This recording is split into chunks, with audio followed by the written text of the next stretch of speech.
You just had a couple more questions? Yes, I did. I'll just come to...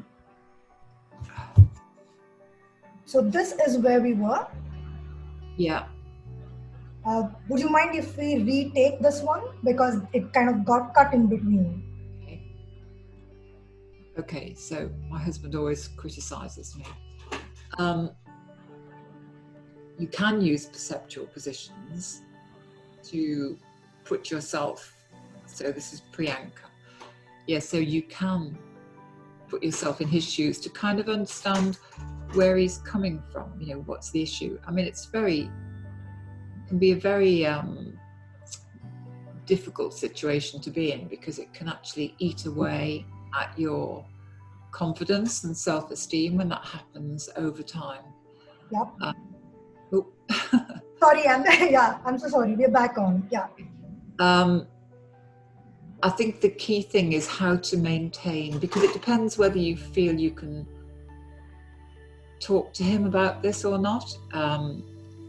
Would he listen to you? And then it's a question of how you would express yourself and what's important to you and how you want to be treated. I think in many of these situations that isn't always an option, or people don't feel it's an option, that their views don't get heard. In which case, it's very important to find a place of strength and independence for yourself before you do anything at all, because it's not good to make decisions, you know, if you're feeling really off balance. And if there's anybody that you can, I mean, I realise you're asking the question here, but whether there's anybody else you can talk to. I mean, NLP can help you get the resources to find that strength within yourself, and people do in extreme situations. Yes, it's tricky, because I know that you're much more likely to stick with the situation in India than maybe people would do in the West, for example. That's not good or bad, really. It's just kind of the way it is.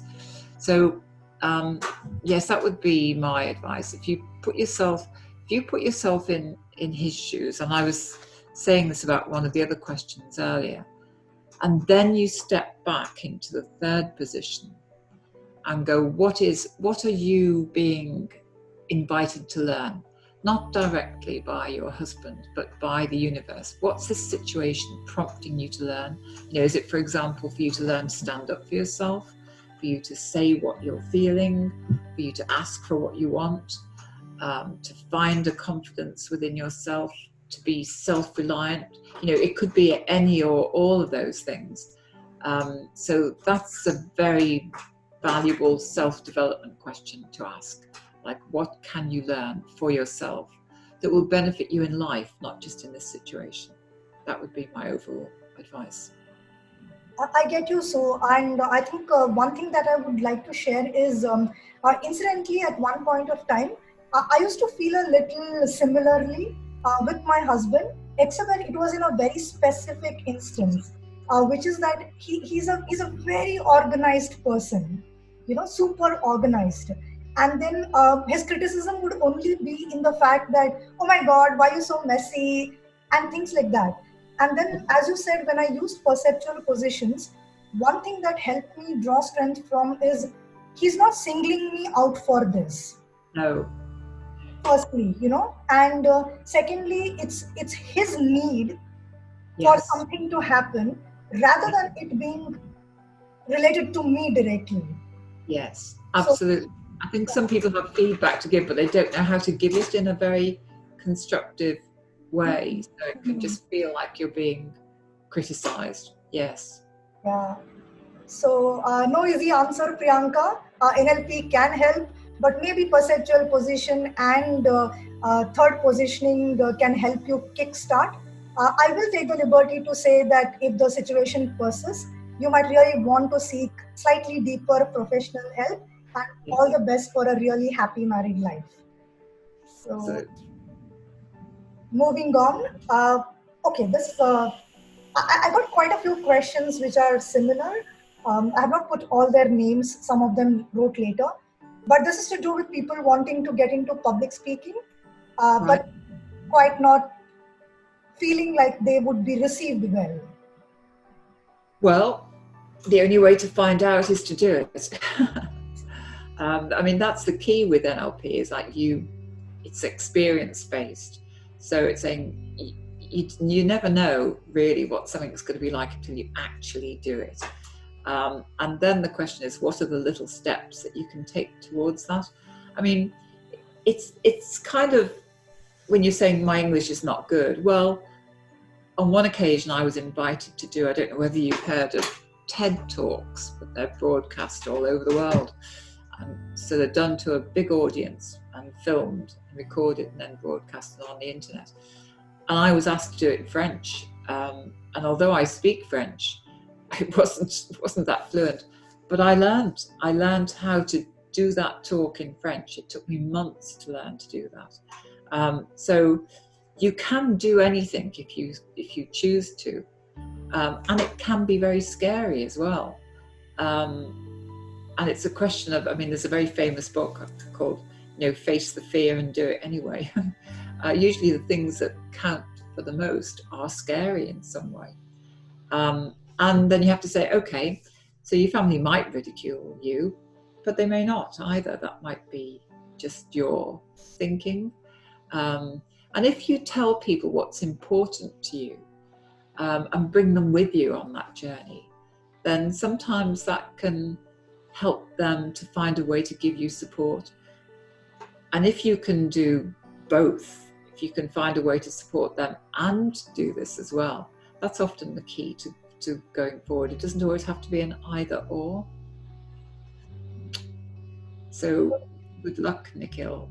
The key word being and. Absolutely. So it can be public speaking and plumbing fixtures.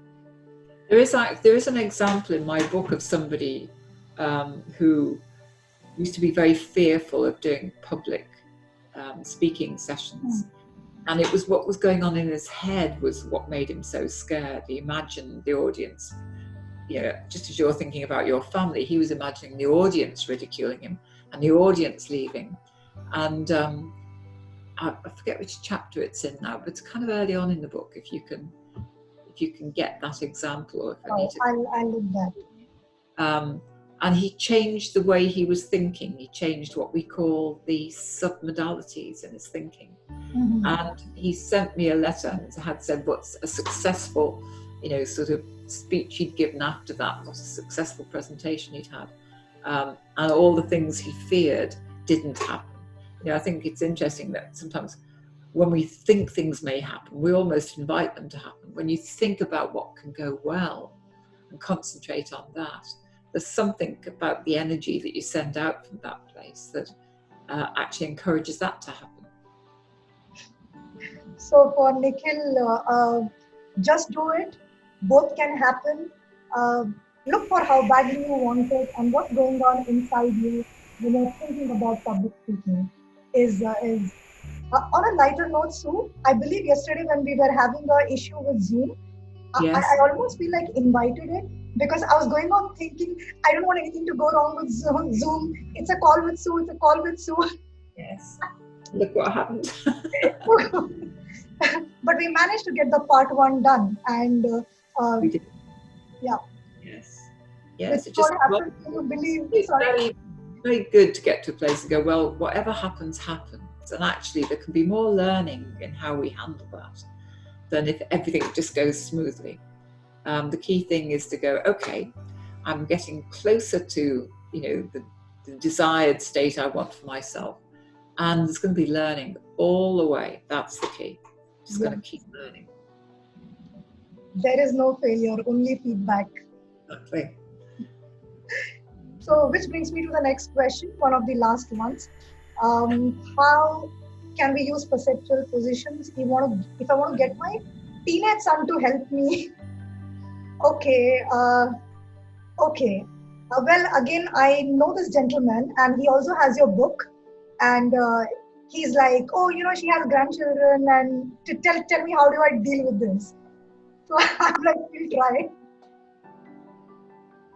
Well, yes, I have two sons, so they're older now, but well, my youngest son doesn't actually reveal a lot about what's going on in his life. He's in New Zealand, and it's a very teenage thing to clam up about what's going on in their life. It's almost like that's just a rite of passage almost in life, that teenagers can do this. The question is, can you be okay with that? Because I used to find that with one of my sons, particularly at first, I'd pick him up from school or college and I'd start asking him questions about what had gone on at school, what had gone on at college, and he just clammed up. And eventually what I learned to do is to keep quiet and just be quiet with him. And he would start to talk to me gradually. It took time. And this son I've travelled a lot with in my life. And he generally doesn't say very much. We've travelled, crossed, continents and spent time in many, many different countries. Travelled on trains, buses, planes, trekked, cycled. And he doesn't talk a lot to me, but he travels with me. And I think that says it, that actually it doesn't have to be telling me everything for me to know that, he does value my company, and we do love each other very much. So he has issues with his son, and then issues with his wife on parenting, his timings, his stuff. Well, yeah, so if there's things his diet, his choice of friends, I mean, it is kind of typically a phase in teenagers. And my grandchildren, well, they're very young, so they're just perfect. I don't have those issues with them. They're just delightful. So I did use NLP, absolutely. And actually what I did do with my sons was really encourage them in the things that they did well, in the talents that they had. And that's what I concentrated on, was really eventually was the things that were good, I believed were good for them. And with my eldest son, he used to paint all these little models of soldiers and things. And my younger son loved animals, absolutely loved them. And I used to put my attention on those things, on the things that, were working well for them. My eldest son finished up being a Royal Marine, and my youngest son finished up being in conservation for animals. So they followed their hearts. And I think if you look for that, look for what's good that they do, and find ways to reward that, to acknowledge that sincerely, that's a huge thing. And I believe it goes both ways. He could try this even with the wife, like rather than criticize on the parenting or something she must have done, also acknowledge on the 100 things that she probably gets right as a mother. Exactly, absolutely. Yeah, so it's so easy to look at just the problems, when actually it's the principle is that, where we put our attention is what we get. Yeah. Right, true that. Thank you. This was, I'm very curious what was going on in Sridhar's mind. Are you kidding me? Look at things from others' perspective. Should an employee really? So bell curve. I suppose lockdown and bell curve, all of it has not gone down very well in this gentleman's life. So, yeah. How can I change this?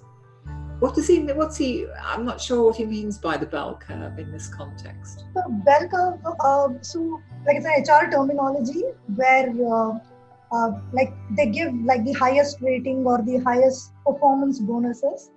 Oh, yes. Yeah, to the smallest fraction, and to the rest of them, they say that, we normalize the process. Yeah. Excuse. So he's being offered that as a reason by his manager. Should an employee really understand things like a bell curve? Well, if it's affecting you, then it's worth understanding it, absolutely. Looking at things from other people's perspective is like saying, well, how am I being perceived by others? So, for example, if you think that you're doing well, and let's say somebody else doesn't think the same, then there's an issue typically in how you're presenting yourself. That's a real source of issues if your perception of yourself doesn't match the other person's perception of you.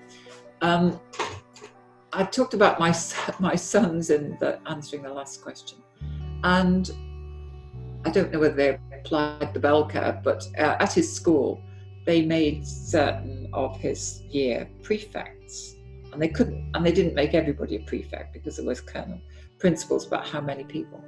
And he said he didn't mind at first, but eventually he did mind. Because most of his mates had actually been made a prefect, which is like getting the better ratings, so to speak. And he did something I thought very skillful, very influential. He went to one of the teachers who was involved in the decision about who was a prefect, and he asked her. He said, "What do I have to do to be made a prefect?" And she'd never been asked that question before. And she didn't even know the answer exactly. She had to really go away and think about it.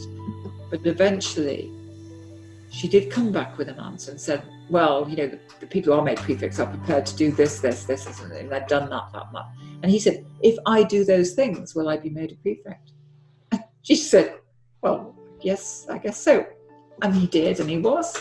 So it's interesting if you ask that. It's a very powerful question. For example, maybe to ask the manager to say, so even with the bell curve, what can I do? What do I have to do to get a better rating?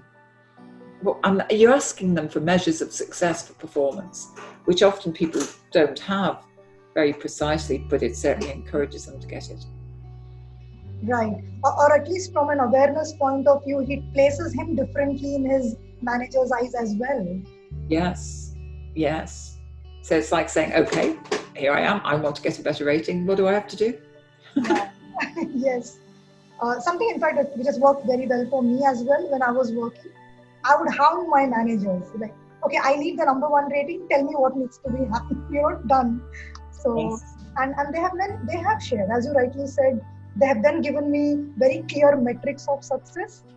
And after that, even when they did not give me, let's say, the best rating, they helped me work with it in a different manner. Yes. Yes. So Sridhar, rather than complaining about the bell curve, just have a conversation with your manager and listen to exactly what Sue has said and ask those questions. And good luck with your next year's ratings. Yeah. Okay. Don't you ever get... Okay, this is a very popular one. People otherwise also seem to ask it a lot. How do I use NLP to overcome fear? Well, there's some very specific techniques for doing that. So a very classic one is what's known as the phobia cure. Because fear is like a phobia in a sense. So there is a technique to do that. It says, don't I ever get scared? Yes, I do get scared. I got scared cycling downhill this morning. I was going very, very fast. And the cyclist was coming the wrong way at me up a road that shouldn't have been. So I was pretty scared. I thought, crikey, I'm going to come off my bike in a minute. I got scared. I was scared before I did that public TED talk to a very large audience of French people in French in Paris, because I didn't want to use notes. And so I had to be sure that my French was correct, that I could say what I wanted to say in French. And I found that really quite scary. So I used a lot of, what are known as anchors in NLP. I anchored states of relaxation, states of confidence. I must confess, in the break just before I did my talk, because it was in the evening, it was late, I did also have a glass of wine, which helped a lot as well. But that might not be an option in parts of India. So anchoring and phobia cures, they are absolutely techniques for overcoming fear. And recognise fear is a part of life as well. Yes. I don't think it's appropriate to eliminate. If it's debilitating, yes. But I think there's a part of me really quite likes to feel scared, because I know that I'm pushing myself, I'm on an edge, and therefore I'm learning and growing, and I think that's vital for life. But I'm not scared of everything. I mean, and I would say that, speaking in this time of this pandemic, I know a lot of people have been very scared about that, and I think I really do. I'm very thankful for all I've learned with NLP to feel not okay about what's happening in the world, but to be able to manage myself and find ways to use this time, for example, in lockdown, and use it very productively. Right. In fact, the first thought that came to my mind when I saw this question was, okay, it's a big chunk question, because I felt like I wanted to know more about these guys, like what specifically are they scared about? Because I remember you have taken an example in your book about how initially it used to make you nervous when you would go up somewhere and speak. And then you said you tapped into a space where you believed that the message that you had for people was relevant, it was powerful. Absolutely. Yeah, and that helped you get into that zone. Tapped into my purpose, yes. Perfect, yes. Yeah. So whatever it is that you are scared of, guys, you don't really need to know that. We don't need to know the content. Right, yes. So yes, I'm with you. So think a little bit.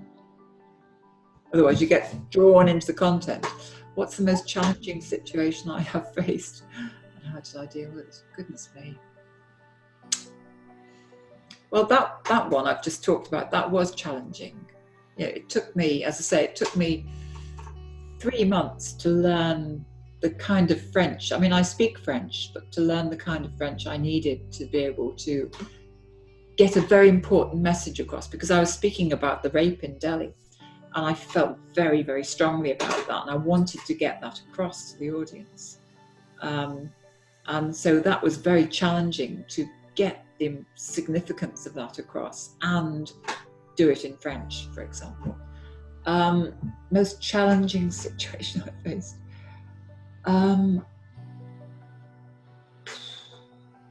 I think, if I've had, one of my sons was very, very affected by a breakup in a relationship. And I find things that affect my sons some of the most challenging things to deal with, because it's affecting them, but it's affecting me as their mother. And to be able to find ways to support them, when they are really low, I find that the hardest thing of all. I just hate to see my sons unhappy, and one in particular has been. And to witness that is that's the most challenging thing for me. And because I am a coach, but it isn't always appropriate for me to sit down and coach my son, or to coach anybody unless they ask. So then it's like, how do I be with him, and be resourceful, but not step into like a coaching role, because they wouldn't want that. But I am very aware of the principles of coaching when they're in that kind of situation. And so the challenge then is to find a way to be that will be a support for them without it being like an obvious coaching role. So from a Indian context, also Rakshit is from Bangalore. How do you expand being a sport? How do I expand being a sport? Being a sport. Yeah, you said be a sport for someone, for says your son. Be a sport. Yeah. Be a sport. Well, it's like finding what makes a difference. So I found that. I know that as a coach, laughter helps people if they can find a way to laugh at their situation. So there was a time when I would do anything, not all the time, but to find a way, for example, for my son to be amused at a situation. Because I think it's very freeing to do that. So you don't have to be obviously coaching to look for ways to bring humor into a situation, and to hold space. It's holding space means that you trust the person and believe that they're going to come through what they're going through, and you hold an outcome for them for that with absolute certainty. I talked about that in the discussion I had with my mentor, Jean Early, in a very recent conversation we put out. We're going to edit that and put a shortened version out and unpack it, and part of that includes him holding space for me and I hold space for him. But in this instance, it was very definitely in the way that he's interacting with me. He's holding space for me. I know there's no escape, but I know he absolutely believes in me, that I'll come through it. But I know that he's going to wait until I do, there and then. That's very powerful. And it's a very silent process, but it's like we communicate our beliefs to people, and having a belief in somebody and just having that, that communicates itself. Yeah. And the sense that silent support. Absolutely. Yeah. And they're just waiting. I think most of us have this very slightly older, or I don't know, it's a belief that, okay, only when everybody is talking and pouring their heart out, only then we are communicating. And it's not necessarily that. No, not always. Absolutely not. I mean, it can be very helpful sometimes, but no, I think there's time and place when just to give somebody space and trust them to find their way through that space. It really gives, my experience on the receiving end of that, it just gives me great strength and an ability to step across a line that perhaps I've been hesitant to cross. Yeah. And I think yet again it's been demonstrated that probably because you've been working with NLP and you genuinely trust that everybody has the resources within them to work through things for themselves in their speed. Absolutely. Yeah. Yes, and again, it comes back, if you believe that, you think that, then that, people pick that up, they respond to that. Right. Thank you. How is NLP coaching? Okay, this person again, I know her. She's a coach herself, but she is planning to transition more towards NLP. So if you could answer this. Yeah. It depends what other form of coaching, but a lot of other forms of coaching follow a procedure. So if I take the GROW model, for example, there are steps to the GROW model. So quite a few, or you often get, there's an information, there's a gaining knowledge stage and so on. So a lot of the initial methods of coaching that people learn have a procedure attached to them. Yeah. And so a part of the coach is going to be on that procedure. They're going to be following it. And so therefore part of them is not available to the person that they're with. NLP is completely real time. It's having the ability to operate in the moment, to be able to read signals in that moment and respond to those signals. They could be very subtle things. It could be a slight change in breathing or muscle tone or an expression. But it's having the ability to be 100% with somebody, to show up 100% with them. And the aim is to be able to give the person that you're coaching a very detailed awareness of how they are creating the situation that they're in. So that with that awareness, they then have choice. And I think some methods of coaching, and to do that in the moment, there and then. So as I was answering that last question, I was talking about holding space, that somebody finds the answer there and then, as opposed to, okay, well, you could do this. I mean, there are times when I would encourage people to practice something and do something subsequently. But one of the big differences is having this ability to hold space for somebody with an awareness of how they are creating the situation that they're creating for themselves, and with the belief that they can find a way through that, a different choice. That's one very big difference. So NLP is real time. We say it's real time. It's about not knowing. I don't know what people are going to come up with as the answer, but I know that they will. I absolutely believe that they will. And I'm there to be 100% with them, to notice all the patterns that they are displaying, the ones that work for them and the ones that don't. And the second part of our question, would it be okay to say that you could be sticking to certain coaching competencies, but if you integrate NLP, you will only be taking those competencies to a very different I think of NLP as like an umbrella to all of these things, absolutely. You know, if you take emotional intelligence, they are examples of attitudes that people have, and competencies that people have. Well, these are the things that you can discover with somebody with NLP, and quite uniquely for each person. You know, it's like personality tests. You get Myers-Briggs, as you know, somebody's INTJ. Well, NLP is like a real-time personality assessment, but you're not assessing it to generalize it. You're going, so this is the pattern that's operating currently.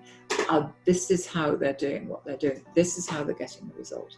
So it's having the ability to do that in the moment, and for it to be unique.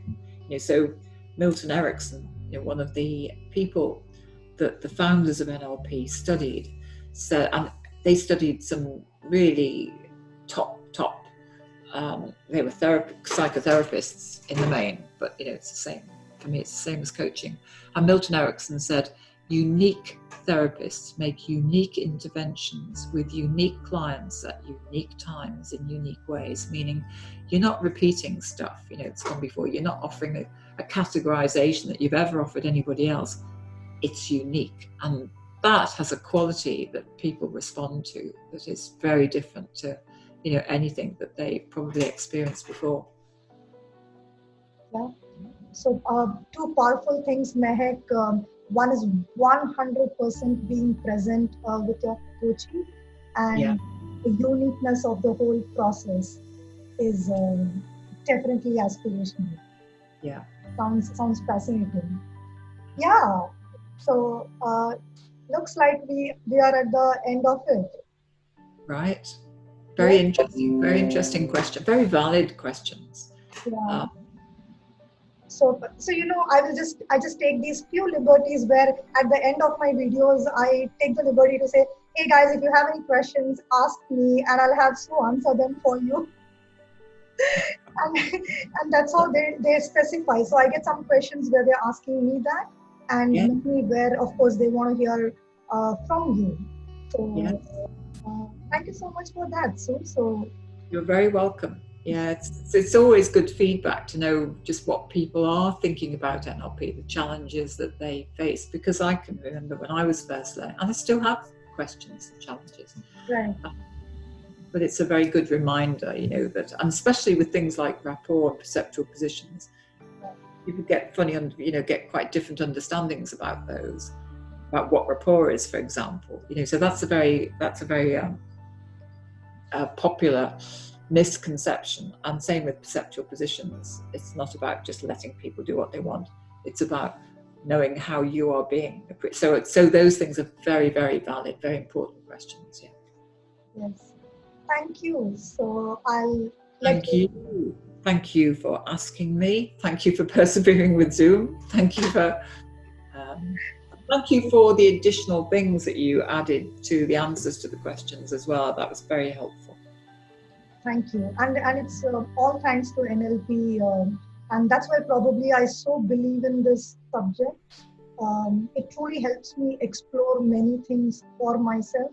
Yes. And in some manner of speaking, I have gone through process which many of these guys have shared, and I don't want them to Yes. lose heart. It's awesome. So It's a journey, constant. constant journey. Yes. Thank you. And I'll continue to be greedy, and I'll continue to be greedy for my viewers. So I will have you back. It'll be a pleasure to come back. Thank you, Anita. Thank you, Sue. Take care. You have a great day. You too. Bye bye.